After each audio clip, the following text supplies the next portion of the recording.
Sir, ಈಗ ಕೊಡಗಲ್ಲಿ BJP ಕಾರ್ಯಕರ್ತ ಆತ್ಮಹತ್ಯೆ ಪ್ರಕರಣ ಸಂಬಂಧಪಟ್ಟಂತೆ ಸಿಎಂ ಕಾನೂನು ಸಲಹೆಗಾರರು ಶಾಸಕರಾದಂಥ ಪನ್ನಣ್ಣ ಅವರ ವಿರುದ್ಧ ಸಾಕಷ್ಟು ಆರೋಪ ಕೇಳಿಬರ್ತಾ ಇದೆ. ಬಿಜೆಪಿ ರಾಜ್ಯಾಧ್ಯಕ್ಷರೆಲ್ಲ ಪ್ರೊಟೆಸ್ಟ್ ಮಾಡ್ತಿದ್ದಾರೆ ಅಲ್ಲಿ ಹೋಗಿ ಸರ್. ನೋಡಿ, ರಾಜಕಾರಣದಲ್ಲಿ ಈ ರೀತಿ ಅನೇಕ ಬೆಳವಣಿಗೆಗಳು ಆಗ್ತವೆ.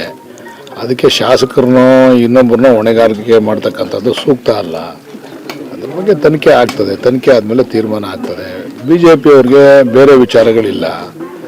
ನಮ್ಮ ಗ್ಯಾರಂಟಿಗಳ ಮಧ್ಯೆ ಅಭಿವೃದ್ಧಿನೂ ಕೂಡ ಮಾಡ್ತಾ ಇದ್ದೀವಿ. ಅದಕ್ಕೆ ಇಂಥ ಸಣ್ಣ ಪುಟ್ಟ ಕ್ಷುಲ್ಲಕ ವಿಚಾರಗಳನ್ನ ಇಟ್ಕೊಂಡು ನಮ್ಮ ಸರ್ಕಾರಕ್ಕೆ ಕೆಟ್ಟ ಹೆಸರು ತರಬೇಕು ಅಂತೇಳಿ ಮಾಡ್ತಾ ಇದ್ದಾರೆ. ಬಟ್ ಅದರಲ್ಲಿ ಅವ್ರು ಯಶಸ್ವಿ ಆಗಲ್ಲ ಅಂತಕ್ಕಂಥ ಆತ್ಮವಿಶ್ವಾಸ.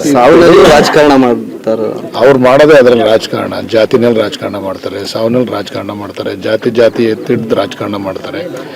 ಅದು ಬಿಟ್ಟು ಅಭಿವೃದ್ಧಿ ವಿಚಾರದಲ್ಲಿ ಅವ್ರು ರಾಜಕಾರಣ ಮಾಡಲಿ ನಾನು ಸ್ವಾಗತ ಬಯಸ್ತೀನಿ.